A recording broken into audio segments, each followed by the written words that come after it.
Broadcasting, and we are live. Hi people, welcome to webinar number 2, which is a webinar dedicated to the Singing Tips Facebook group alone, very exclusive. So people have to be a part of this group in order to receive these webinars. Thank you so much for joining me today. As usual, what we do is we answer all your different vocal questions that you post onto the Singing Tips group timeline. And what we will do is we will basically select some of the common ones that are being asked, and we will present answers to you and demonstrations to you in the form of a webinar. So I hope you enjoy what we're going to be doing today, and in the future, keep posting your questions on the timeline. We love researching those questions and digging into how to best relay that information to you so that you guys can become better singers. So that's all we want. We just want everybody to be able to really enjoy singing and understand their voices and really enter into vocal development with a lot of confidence and find their own styles ultimately. That's what singing is about. It's about expressing what you have on the inside. So we're going to be looking at a couple questions today that have been quite popular on the group. And what I'm going to do is I'm going to share my screen with you now, hoping that you can all see this very, very shortly. Give me 1 second to make sure I do that. And here we go.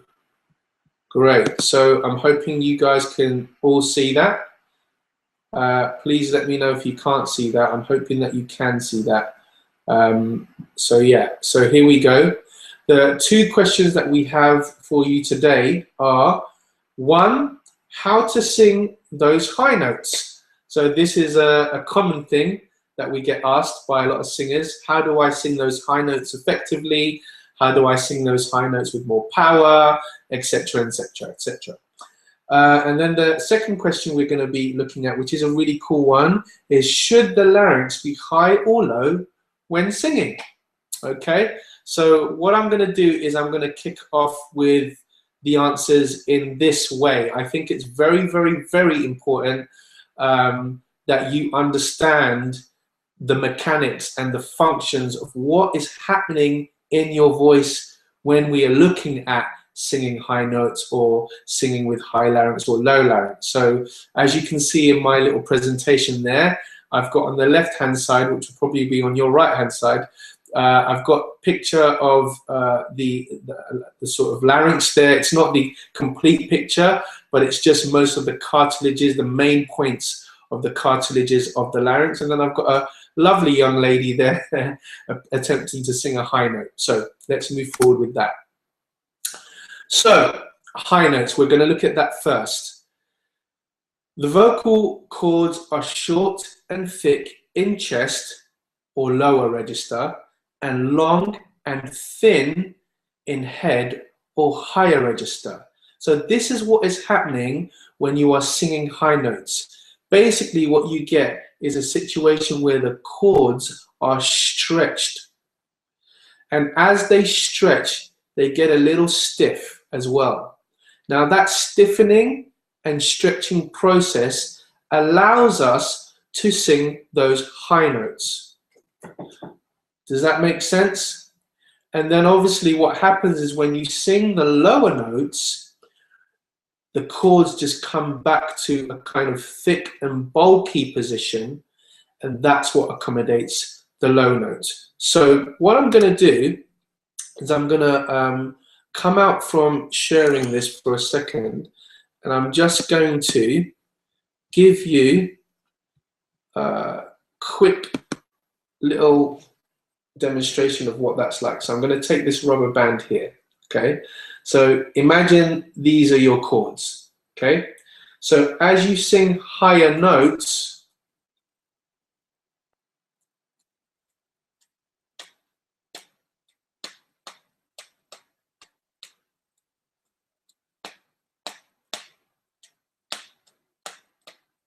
can you hear that? So as I stretch it and as I pluck, as I stretch and as I pluck, you hear the higher pitches. And as I pluck and as I let the rubber band return to its original form, you hear the lower pitches. That's a kind of example of what is happening here. And it's very, very, very important to recognize that. Why?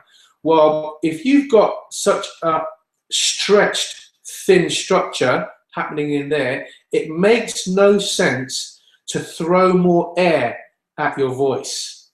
Why? Because if you're going to throw more air at a structure that is thinning out and it's quite delicate, you're going to blow those chords apart. Okay, so what you have to think about is how you manage your air pressure. Okay, I see a lot of singers going for those high notes and they're just blasting way too much air through there. So that's one of the things that you've got to be aware of. So let's go back to our presentation and we'll continue looking at why this is important. I feel that it's very, very important for singers to understand how their voices work, because when you understand how your voice works, you can then do more about controlling that wonderful instrument that we have. So as we've said, you know, the vocal cords are short and thick in chest and long and thin in head. And now have a listen to what happens when you get that stretching process happening. Higher. You hear that? So have a look at that again. You're going to see the chords start off really, really short, and then as it stretches, and as the muscles around it stretch the chords, you hear the pitch go higher. Here we go again. Oh, let's go back a little bit. Excuse me. Okay.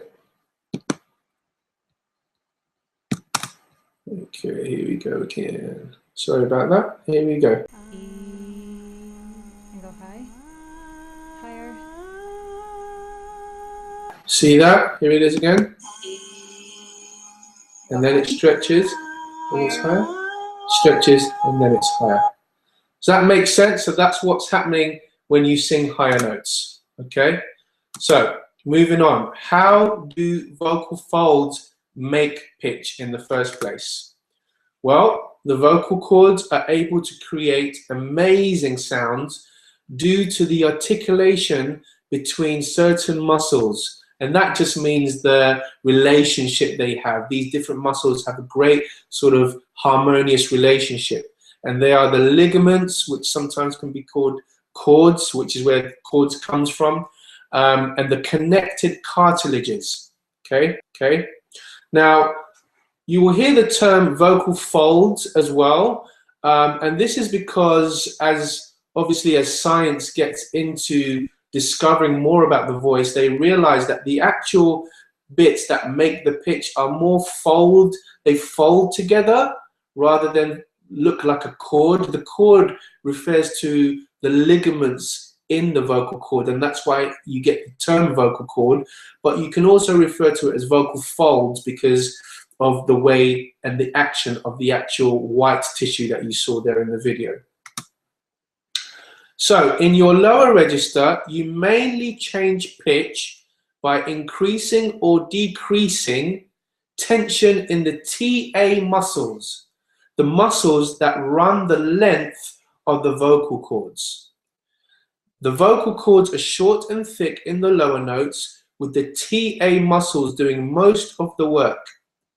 Note that some people believe the cords are longer in lower chest or chest voice, and this is correct. This is incorrect.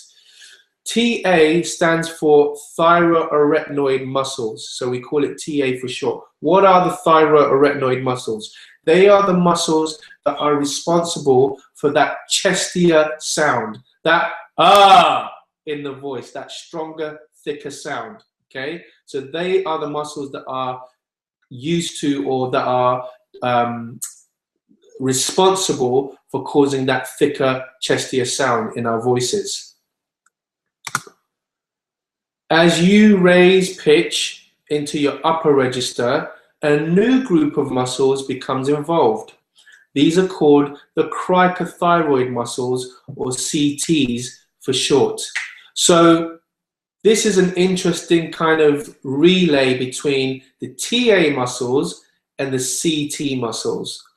The TA muscles love coping with the chest voice sounds, and the CT muscles start to take the voice higher in pitch and give you that more headier sound as you get higher.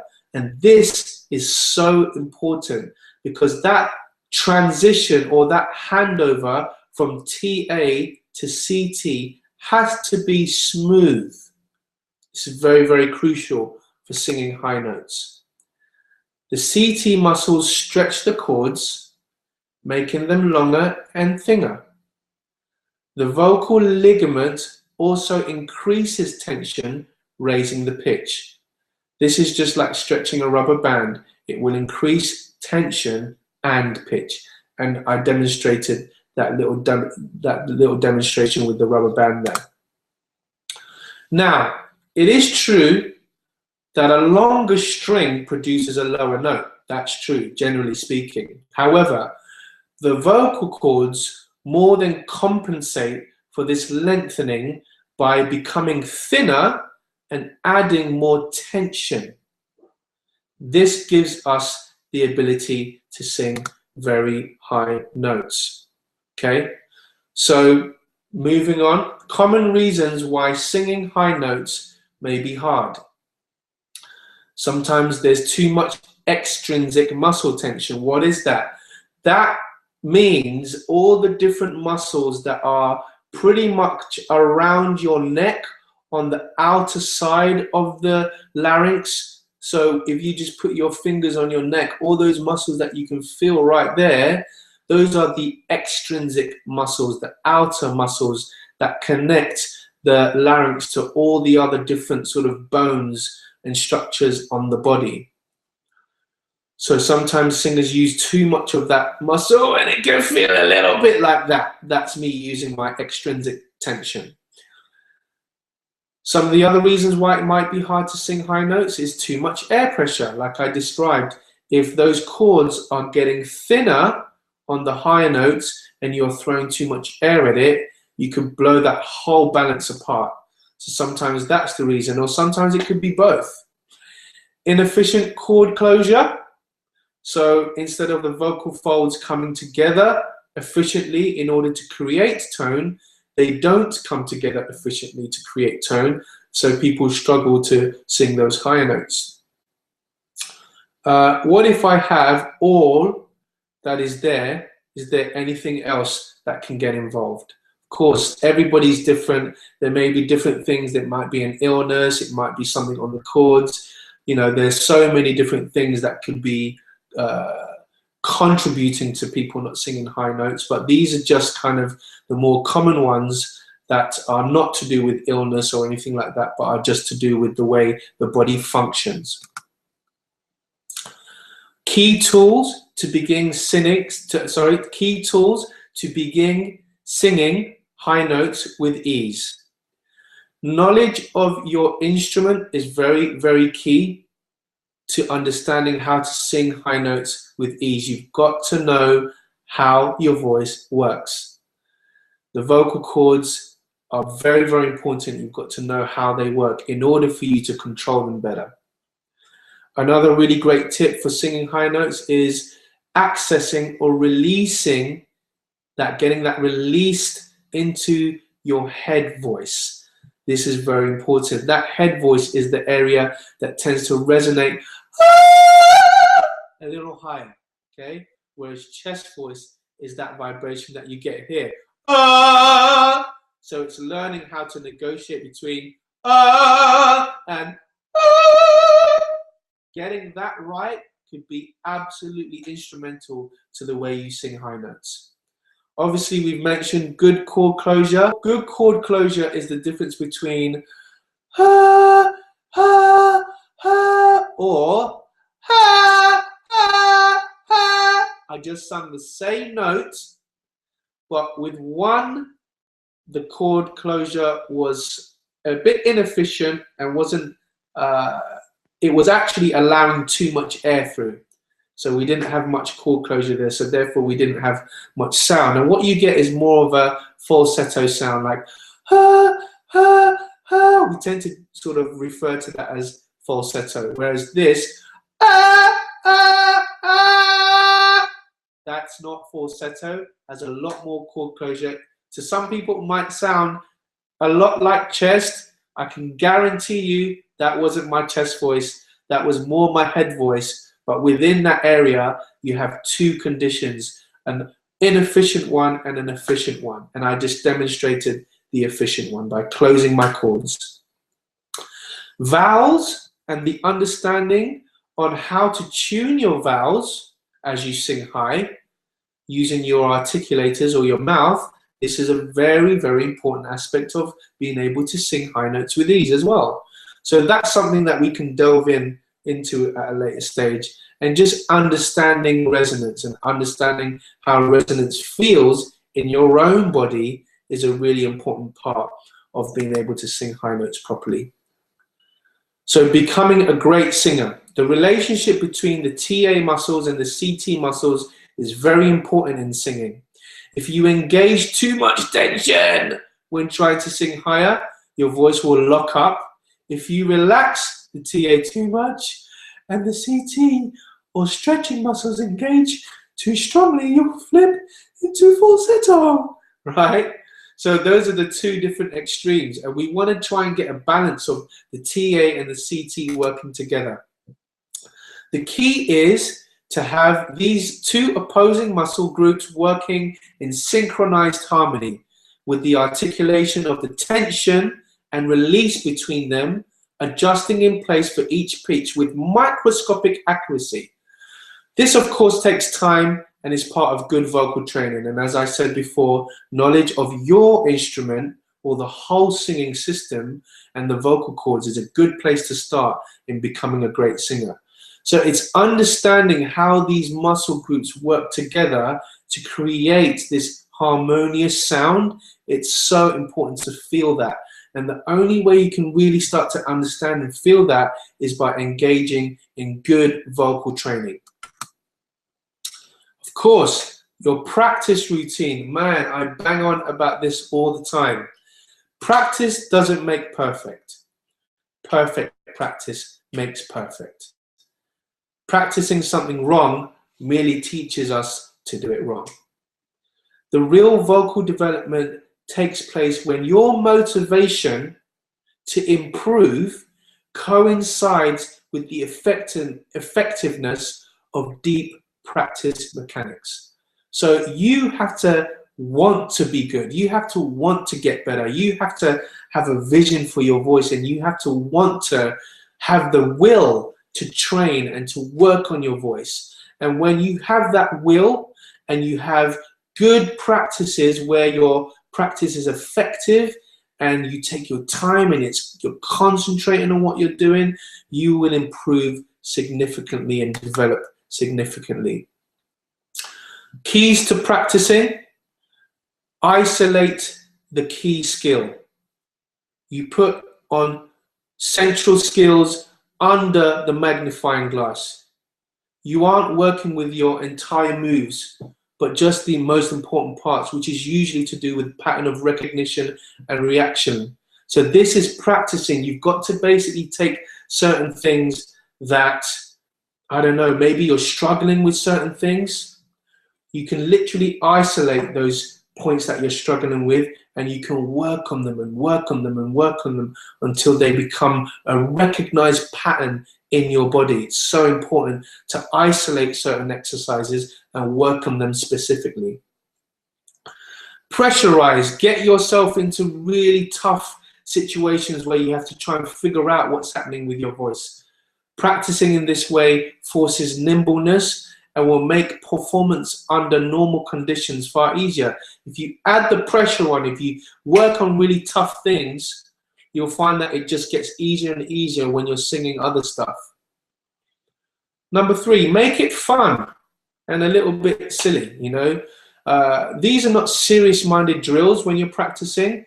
They're there to be help your voice get stronger. They're there to make you better singers, absolutely. But you know, just chill out and don't be too hard on yourself when you're practicing. There's so many people that are just too serious about their training sometimes. Like, give yourself a break, you know, be light-hearted about it. Okay, yeah, you know, learn what you've got to learn, but just, you're not a machine, you're a human being. Okay, put some games into your practice, you know, engage your mind in a different way and allow yourself the opportunity to fail productively. You know, you're going to make some mistakes, and that's all right. It's okay. You will learn from them. Okay. Now, this one for me is the most important. Embrace the opportunity to fail productively when you are vocal training. You have to make mistakes in order to learn everything that you've got to learn, and you've got to enjoy that process. It's so true. Your mistakes are going to help you get better. Embrace that. Don't get too stressed out about it. Understand that it's going to teach you something about your voice, and you're going to learn something really significant, and just enjoy the process. Okay, so the other thing that we're going to be looking at is, let me just come out of this presentation.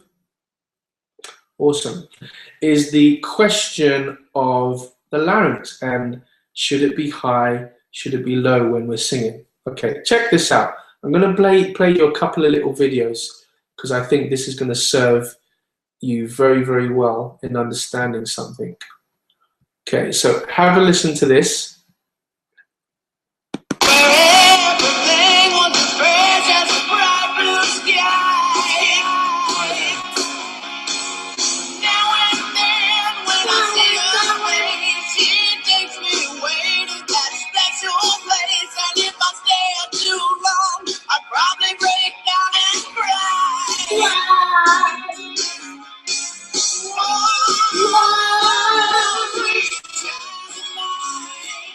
So you can hear that. That is all high larynx singing. Absolutely nothing wrong with it. You've got Sweet Child of Mine there by Guns N' Roses, and Axl, that was his style of singing, you know, and he was excellent at it. It was the way he did things. It was what he was recognized for. There's absolutely nothing wrong with that. But it is needed for that style. Imagine him going, oh, sweet child of mine. It's not going to work, is it? All right. Now check this one out.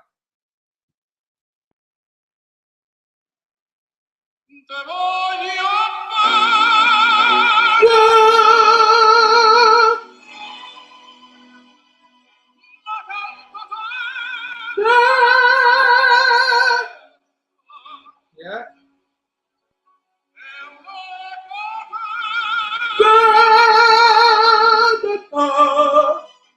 It's Pavarotti.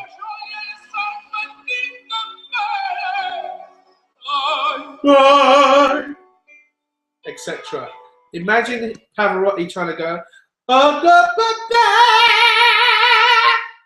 bit like the Guns N' Roses situation. Not going to sound great. So let me answer this question this way. When it comes to style and genre, it depends. For rock music, you're going to need some high larynx singing.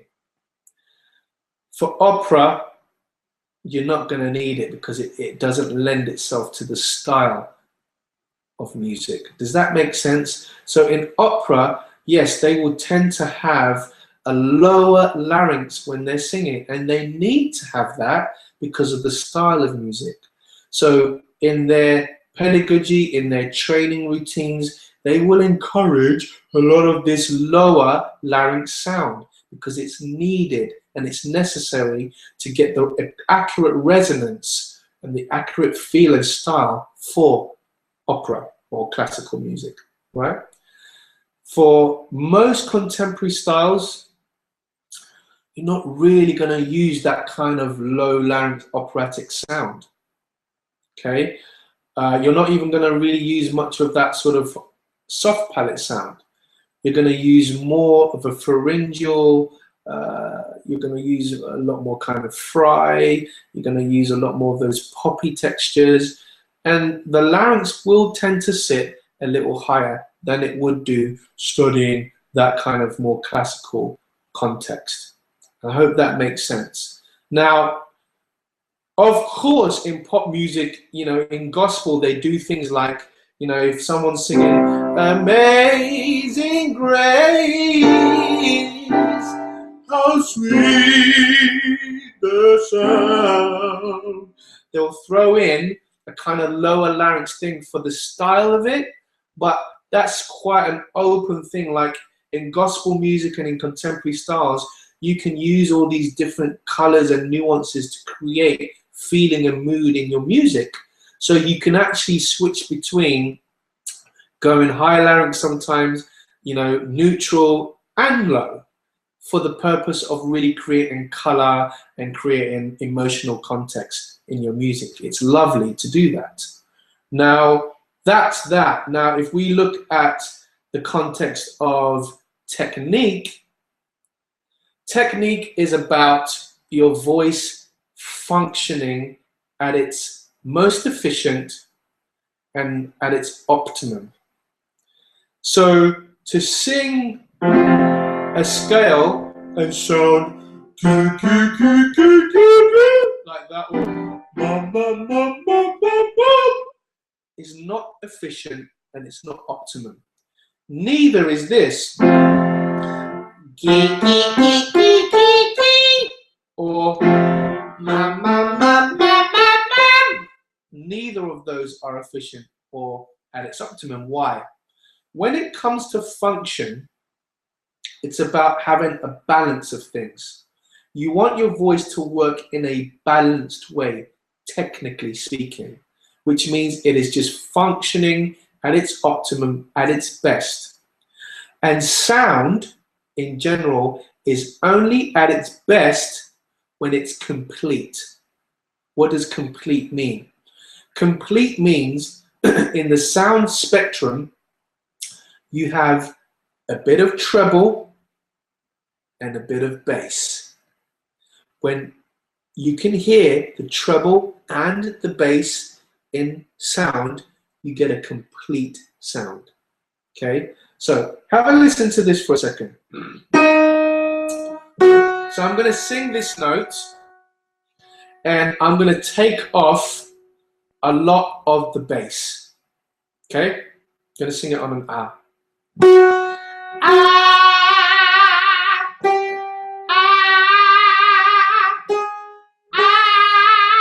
So I'm deliberately taking off the bottom end.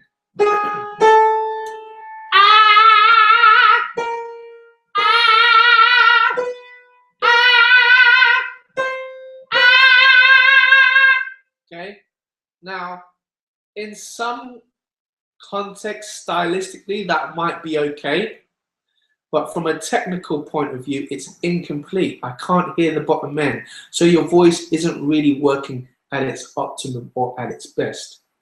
Now I'm going to throw in the bottom end of that sound by obviously adjusting my vowels and so forth. Excuse me.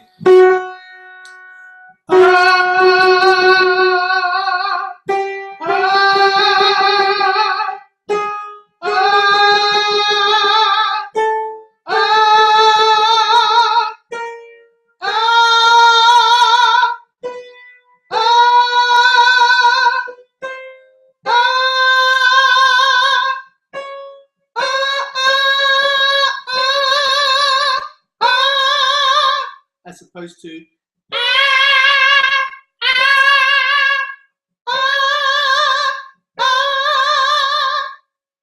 hear the difference?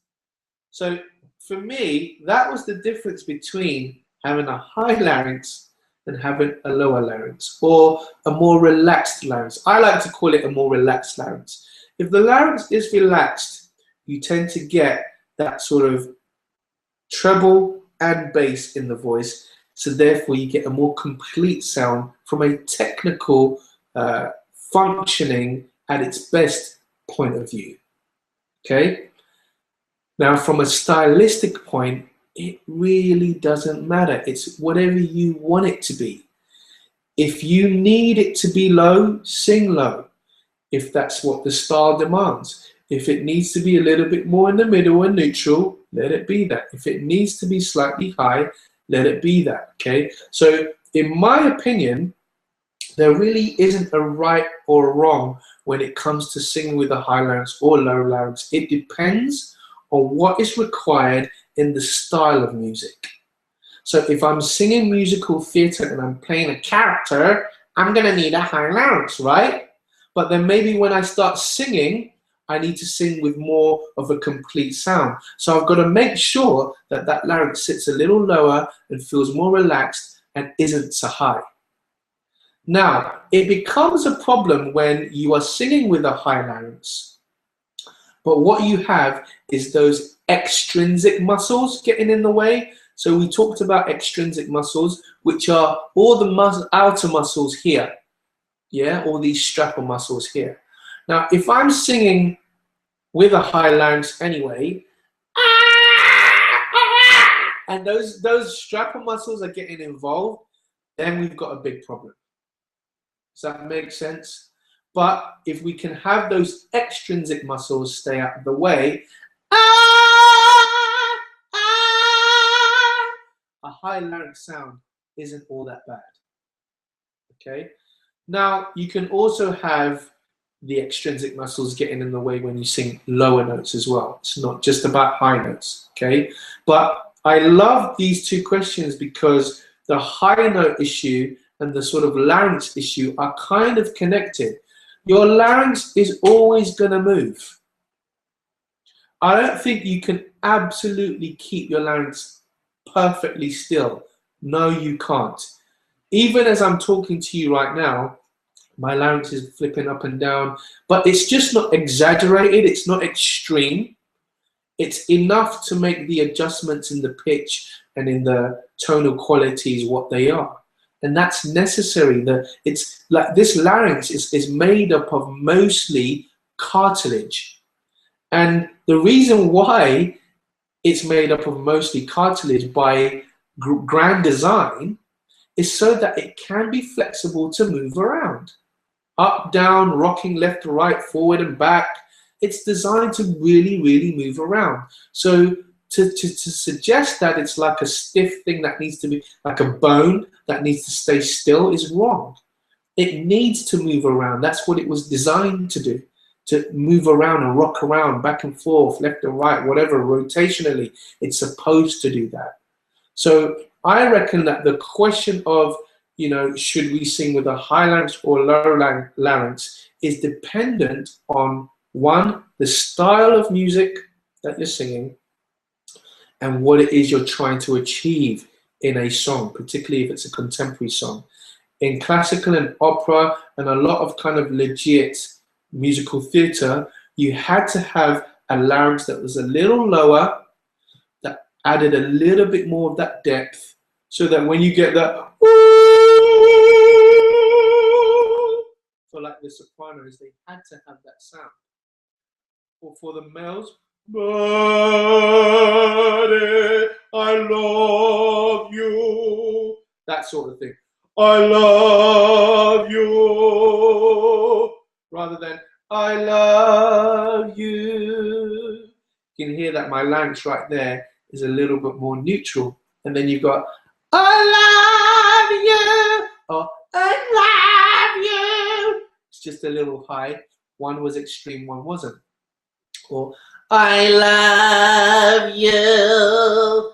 Again, it's high. I can switch back and forth to any of those positions depending on what it is I'm trying to do. Okay, for certain styles of music, it needs to be slightly low, it needs to be neutral. Okay, that's fine. For certain styles of music, it needs to be a little higher, maybe sometimes a little extremely high. Okay, that's all right, as long as it is done correctly, it is done healthily, it is done with ease. That's important, and this is where vocal training, having a good routine, having good guidance from a good coach, all these things are very, very necessary.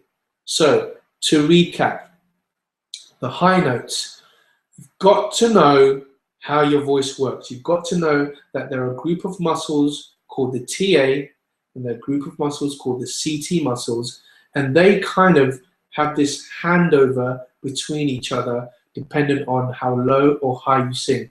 CT, TA. When you sing the low notes, the TA is pretty much dominant. When you start to sing the higher notes, the CT takes it over, and as you sing higher, it becomes more dominant. Now, what you're trying to do is get a nice flow, harmonious flow between the two, okay? For me, I don't even mind if you're accessing your head voice in a more falsetto sound. I'd rather you did that than drag the weight of the TA muscle too high and not have the space to actually release into your head voice. I would actually prefer singers that actually sound more like because at least they're accessing the head voice area, which is the area you need to feel and be aware of in order to sing high notes effectively. You've got to know how head voice feels. You have to. Without that area, without that resonance, it's very, very difficult to sing high notes. So you've got to know what that head voice feels like. This area here. Woo! Woo! Woo! You've got to feel that area because it's just a matter of understanding how you can close those chords. Now, I like to call head voice and falsetto two different things. I like to say head voice is that sympathetic vibration. That's what it is, but it's that area. Chest voice is that area. Now, in head voice, in that area, there are two different conditions. The slightly inefficient connected one, so it's vibrating, the vibrating source is happening, but it's inefficient, it's not complete, yeah? And then you've got the efficient type of chord closure, which sounds more complete.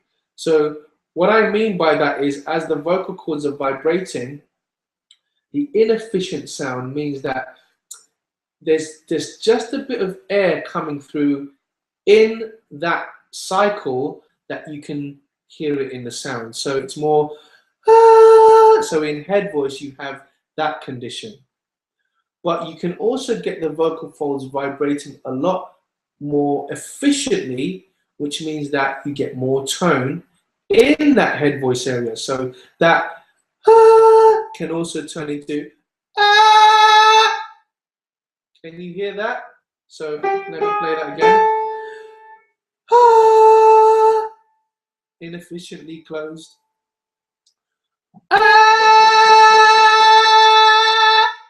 Efficiently closed. Now, like I said before, that was not my chest voice up there. That's still in my head voice area, but I'm able to flip between opening the chords, so to speak, and closing them efficiently. And that's what gives me the difference in the sound. Sound is all about tone. Tone is created when the air engages with the vocal cords and they shut. They do that, and they do it in a nice cycle. That opening and closing cycle is very important. If there's more openings than closing in the cycle, you get that because it's so open in that cycle, there's more air coming through. If there's more closing in that cycle, you get the which is that stronger, more chesty sound up there. Okay, so that's to recap on the high notes. To recap on the larynx positions, look, when it comes to technique, balancing your voice, making sure it's working at its optimum, yes, it's good to have a neutral or a relaxed larynx, which means if I was to have a diagram that looked like a tube and my larynx was in the middle of that tube, this is too high, that is too low, this area here is just about right. So if the larynx is playing around here, you're good. If it's playing around there, it's pretty high. If it's down there, it's pretty low. However, from a technical point, Yes, it's got to be relaxed, and I feel it's got to be neutral in order for you to be able to really work your voice efficiently and develop your voice properly and accurately with good results. Yes, but when it comes to style, it's whatever. What do you want? Do you want a high larynx sound because it's going to serve the song? Then do it. Do you need a lower larynx sound because it's going to serve the song? Then do it. Do you just need a normal neutral sound because it's going to serve the song and the emotions of the song? Then do it. As long as you're doing it comfortably and you're doing it efficiently and with ease. So don't go running into your audition and just start singing the high larynx when you're supposed to be doing an audition for Les Mis. You've got to think about what the style of music demands from your voice. And if it demands something that sounds a little lower and a little bit more neutral, then deliver that.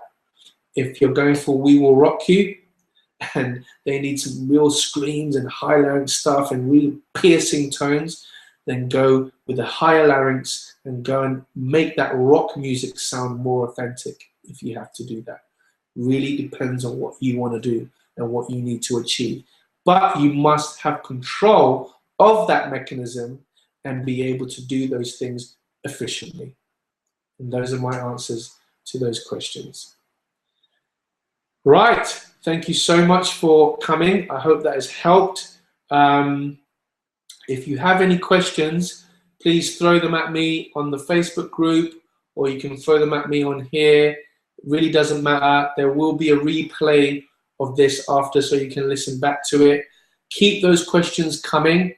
Really loving them, really loving how best to deliver them to you guys. It's good for me to learn to do that. You know, it's so weird speaking to a camera and not getting any feedback from anyone. So weird. So it's just something I've got to get used to. But as I get better with that sort of format, I hope to deliver more and more information to you. So I hope that's helped. Thank you for tuning in. All the best. Keep those questions coming. Keep practicing. And listen, you can achieve whatever you want to achieve. If there's something that you need to achieve, that you want to achieve with your voice, you can do it. I am living testimony of that. I couldn't sing, back in the day, I couldn't sing above F4. Could not do it, right? But one of the things that I really wanted was range. I wanted to be able to sing higher and more powerfully. Now I can, and I can sing right up to a beautiful C6 or a C sharp 6 for that matter.